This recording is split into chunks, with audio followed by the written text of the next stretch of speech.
सो यार इस वीडियो में आपको बताऊंगा कि एक लैपटॉप खरीदने से पहले आपको उसमें क्या क्या देखना चाहिए, किन किन बातों का ध्यान रखना चाहिए। तो ये सब मैं टॉपिक वाइज क्लियर करूंगा। सो वीडियो लास्ट तक देखते रहिए और आप पूरी वीडियो देखने के बाद आप डेफिनेटली एक अच्छे लैपटॉप की चॉइस कर पाएंगे। सो हेलो फ्रेंड्स, मेरा नाम है अविनय कुमार और स्वागत है आपका मेरे चैनल मिस्टर टेक जी में।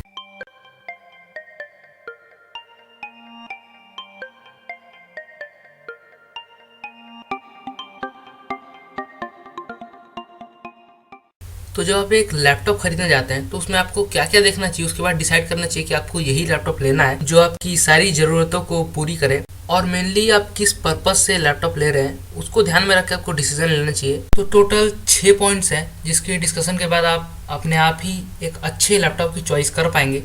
सो फर्स्ट है processor, second RAM, third hard disk, fourth GPU, GPU है सीपीयू नहीं है, ठीक है।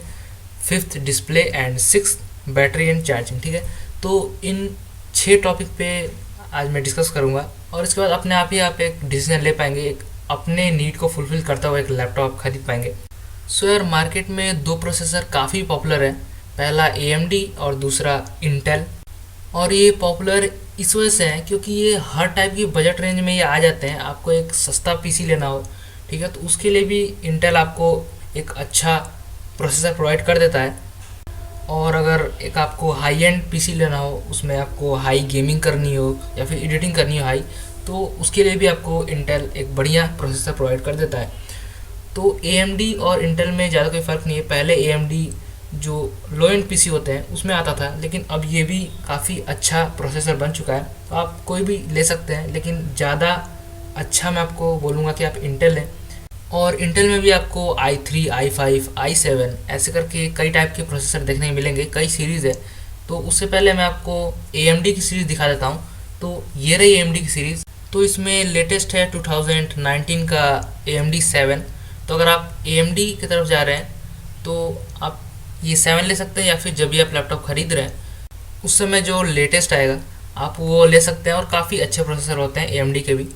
तो यार अब बात कर लेते हैं इंटेल की। तो इंटेल में आपको i3, i5, i7, i9, ठीक है, ये आपको जनरेशन वाइज देखने को मिल जाएंगे। 9th generation, 8th generation, 7th generation, इस हिसाब से आपको देखने को मिल जाएंगे। सो यार यहाँ पे जनरेशन का मतलब है कि जो कंपनीज होती हैं वो अपने आप को टाइम टू टाइम अपडेट करती रहती हैं। जैसे कि पहले जो प्रोसेसर आते होंगे वो थोड़े बड़े होते होंगे, तो उसकी साइज़ छोटी करने में या फिर उसके जो परफॉर्मेंस है उसको थोड़ी अच्छी करने में, और जिस जिस हिसाब से अच्छा होता रहता है ये लॉन्च करती रहती हैं और अपना जनरेशन बढ़ाती रहती हैं। तो वही है, ये 9th जनरेशन है, ठीक है। इससे पहले आपको 8th जनरेशन, 7th जनरेशन के इंटेल के आपको प्रोसेसर देखने को मिल जाएंगे। तो मेन है इसमें जो कोर है, ठीक है, i3, i5, i7, i9, ठीक है। तो इसका मतलब क्या है? सो यार इसको आप ऐसे समझ सकते हैं कि अगर कोई एक काम है उसको 3 लोग मिलकर कर रहे हैं और उसी काम को कोई 7 लोग मिलकर कर रहे हैं, ठीक है, तो कौन पहले करेगा? तो यार ऑब्वियस सी बात है, 7 लोग जो है वो पहले करेंगे उसको। और तो इससे इसकी स्पीड भी बढ़ रही है, ठीक है, जल्दी काम हो जाएगा। और कुछ काम ऐसे भी होंगे जो कि 3 लोग नहीं कर पाएंगे, जो हैवी वेटेड होंगे, लेकिन जो 7 लोग हैं वो उसको इजीली कर लेंगे। तो इस जो आई कोर 7 है, ठीक है, इन सब का मतलब है कि जितना आप ज़्यादा कोर का लेते हैं पीसी उतना आप हैवी वेट कर पाएंगे और कोई भी काम जल्दी कर पाएंगे, प्रोसेसर काफ़ी फास्ट रहेगा। सो यार सवाल ये है कि अब आप कैसे डिसाइड करें कि आपको कौन सा कोर लेना चाहिए। तो मैं आपको बता दूं कि अगर आपको सिर्फ सिंपली ब्राउजिंग करनी है, मेल चेक करना है और छोटे मोटे डॉक्यूमेंट्स बनाने हैं, तो उसके लिए आप i3 ले लीजिए, जो कि एक सिंपल काम करने के लिए काफ़ी अच्छा है। नहीं तो अगर आप एक मीडियम रेंज में जाना चाहते हैं जिसमें आप थोड़ी बहुत गेमिंग, एडिटिंग, ब्राउजिंग, या फिर अगर आप स्टूडेंट हैं तो उस हिसाब से आपको i5 लेना चाहिए, जो कि एक मीडियम रेंज में काफ़ी अच्छा प्रोसेसर है। नहीं तो आपको और बढ़िया परफॉर्मेंस चाहिए तो आप i7 की तरफ जा सकते हैं, थोड़ा कॉस्टली होगा। या फिर अगर आपको गेमिंग करनी है, ठीक है, हाई गेमिंग करनी है, हाई एडिटिंग करनी है, स्ट्रीमिंग करनी है, ठीक है, लाइव स्ट्रीमिंग, तो आप i9 की तरफ चले जाइए, काफ़ी अच्छा आपको परफॉर्मेंस देखने को मिल जाएगा। और आपकी पीसी की परफॉर्मेंस सिर्फ प्रोसेसर पे डिपेंड नहीं करती है, वो रैम पे भी डिपेंड करती है। तो रैम आप कितना लेंगे वो भी आप प्रोसेसर जितना ले रहे हैं उसके हिसाब से आप रैम लेंगे। तो मैं आपको बताता हूँ कि कितना आपको रैम लेना चाहिए। अगर आप i3 लेते हैं, i5 लेते हैं, i7 लेते हैं या फिर i9 लेते हैं, तो आपको उस हिसाब से कौन सा कितना रैम लेना चाहिए, ठीक है। तो हमारा नेक्स्ट टॉपिक है रैम। तो मार्केट में आपको 2 GB 4 GB 6 GB 8 GB 12 GB 16 GB और 32 GB के रैम आपको देखने में मिल जाएंगे। तो इसमें आपको कौन सा चॉइस करना चाहिए, तो ये आपको अपने प्रोसेसर के हिसाब से चूज़ करना है। तो अगर आप i3 लेते हैं तो 4 GB, i5 लेते हैं तो 8 GB, i7 लेते हैं तो 16 GB और i9 लेते हैं तो 32 GB आपको रैम लेना चाहिए। तभी आप उस प्रोसेसर का फुल यूज़ कर पाएंगे, ठीक है। जितना उसकी कैपेसिटी होगी, लास्ट कैपेसिटी, वहाँ तक आप उसको यूज़ कर पाएंगे। नहीं तो अगर आप प्रोसेसर काफ़ी हाई एंड ले लेते हैं, ठीक है, i7 ले लेते हैं और उसमें 4 GB रैम लेते हैं, तो फिर उसका कोई मतलब नहीं बनता। आप सिर्फ उसको i3 के हिसाब से उतना ही यूज़ कर पाएंगे, ठीक है। तो उसके हिसाब से आप रैम डिसाइड कर लीजिएगा अपने प्रोसेसर के हिसाब से। मैंने आपको स्क्रीन पे लिस्ट दे दी है। सो यार बढ़ते हैं अपने अगले टॉपिक की तरफ, जो कि है हार्ड डिस्क। सो यार मार्केट में आपको दो टाइप की हार्ड डिस्क देखने में मिल जाएगी, एक है HDD और दूसरी SSD, ठीक है। तो इनमें क्या डिफरेंस है मैं आपको बताता हूँ। तो यार इसमें SSD का फुल फॉर्म है सॉलिड स्टेट ड्राइव और HDD का फुल फॉर्म है हार्ड डिस्क ड्राइव, ठीक है।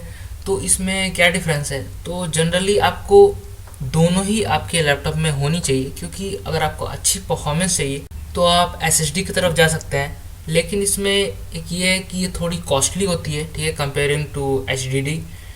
तो और इसमें जो स्टोरेज होता है वो भी काफ़ी आपको कम देखने में मिलता है, और जितने में आप इसको 500 GB अगर लेते हैं इसका स्टोरेज, तो उतने में आप जो HDD है उसके आप 2 TB तक, यानी अराउंड 2000 GB, ठीक है, आप उतना ले सकते हैं। तो उस हिसाब से देखा जाए तो इसमें स्टोरेज कम होता है, लेकिन इसकी जो प्रोसेसिंग स्पीड होती है वो काफ़ी ज़्यादा होती है।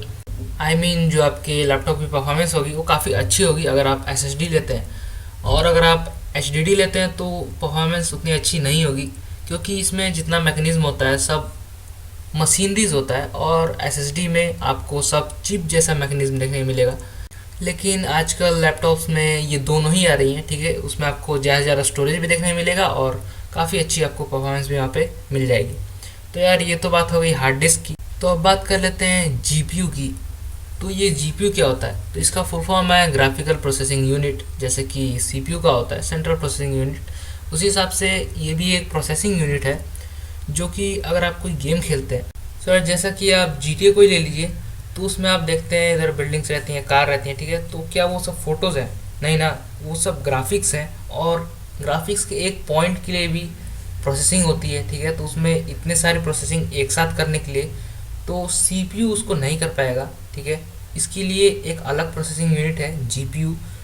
तो ये तो कंपलसरी, आप कोई भी लैपटॉप लेते हैं तो आपको उसमें GPU देखना चाहिए, GPU है या नहीं। और ये सिर्फ गेमिंग में ही नहीं, काफ़ी अलग अलग जो मल्टीटास्किंग होती है उसमें भी काफ़ी यूज़फुल है, और अच्छी परफॉर्मेंस देने में ये काफ़ी हेल्पफुल है। तो आपको वही लैपटॉप लेने का डिसाइड करना चाहिए जिसमें GPU हो, ठीक है। तो ये तो हो गई GPU की बात। तो यार अब बात कर लेते हैं डिस्प्ले की, जहाँ पे आपको आउटपुट देखना है, ठीक है। आपने बहुत बढ़िया लैपटॉप ले लिया, लेकिन आपको उसके आउटपुट देखने के लिए, उसका डिस्प्ले देखने के लिए अगर माइक्रोस्कोप का यूज़ करना पड़ रहा है तो ये गलत बात है ना। आई मीन मतलब डिस्प्ले छोटा नहीं होना चाहिए यार। तो मार्केट में आपको कुछ 4 टाइप के डिस्प्ले देखने को मिल जाएंगे कॉमनली। एक 11 इंच, 14 इंच, 15.6 इंच और 17.3 इंच, ठीक है। तो जो 17 वाला है वो काफ़ी बड़ा है, ठीक है, जो एकदम बड़े लैपटॉप होते हैं उसके लिए। और लेकिन मीडियम जो लैपटॉप है वो 15.6 इंच एक एवरेज मीडियम लैपटॉप में होता है, जो कि मैं खुद यूज़ करता हूँ। 15.6 इंचज़ का डिस्प्ले, जो कि एक काफ़ी अच्छा एक्सपीरियंस देता है। तो अगर आपको मीडियम में लेना है तो आप जा सकते हैं 15 इंचज़ की तरफ। लेकिन आपको एडिटिंग वगैरह करनी है या फिर गेमिंग करनी है, ठीक है, और या फिर आप ज़्यादा स्क्रीन लगा के आप यूज़ करते हैं किसी कंप्यूटर को, तो आप 17 इंच की तरफ जा सकते हैं और एक काफ़ी बढ़िया हाई एंड PC का एक्सपीरियंस ले सकते हैं। तो ये तो रहे डिस्प्ले की बात। तो यार अब बात कर लेते हैं बैटरी और चार्जिंग की, क्योंकि अगर आप लैपटॉप ले रहे हैं तो उसमें बैटरी तो काफ़ी इम्पॉर्टेंट है। आप अपने हिसाब से, अपने बजट के हिसाब से बैटरी डिसाइड कर सकते हैं, लेकिन कई लोग उसके चार्जिंग का चॉइस गलत कर देते हैं। कुछ ऐसे चार्जर होते हैं जो दिन भर अगर आप लगाए रहते हैं फिर भी बैटरी फुल चार्ज नहीं हो पाती, मतलब ऐसे तो नहीं होते, लेकिन काफ़ी स्लो चार्जर होते हैं। तो आपको स्लो नहीं लेना है, आप फास्ट लीजिए ताकि जल्दी जल्दी आपका लैपटॉप चार्ज हो जाए। तो यार यही था इस वीडियो में, जितना मैंने आपको क्राइटेरिया बताया अपने हिसाब से, जो आपकी नीड है, जिस चीज़ की ज़रूरत है आपको, लैपटॉप में, उस हिसाब से आप कोई भी एक लैपटॉप ले सकते हैं। तो यार बात रही कंपनीज़ की, तो मैं आपको कोई पार्टिकुलर कंपनी सजेस्ट नहीं करूँगा, क्योंकि मार्केट में बहुत बड़ी बड़ी कंपनी हैं।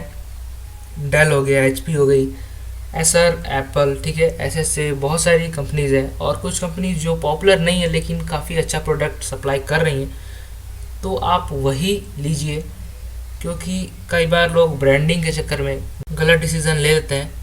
तो जो मैंने आपको इसमें क्राइटेरिया जितने बताए हैं, ठीक है, उस हिसाब से आप अपना चॉइस कर लीजिए। सो यार यही था इस वीडियो के लिए। कोई क्वेश्चन हो तो नीचे कमेंट बॉक्स में ज़रूर पूछिएगा, और वीडियो अच्छी लगी हो तो लाइक कर दीजिए, ज़्यादा से ज़्यादा शेयर कीजिए वीडियो को फेसबुक व्हाट्सएप पे अपने। और मिलते हैं किसी नए वीडियो में किसी नए टॉपिक के साथ। तब तक के लिए keep smiling, take care, bye bye. और हाँ, अगर मुझे आप पहली बार सुन रहे हैं तो चैनल जरूर सब्सक्राइब कर दीजिएगा और बेल आइकन को जरूर ही दबा दीजिएगा, ताकि आने वाली वीडियो की नोटिफिकेशन आपको मिलते रहे।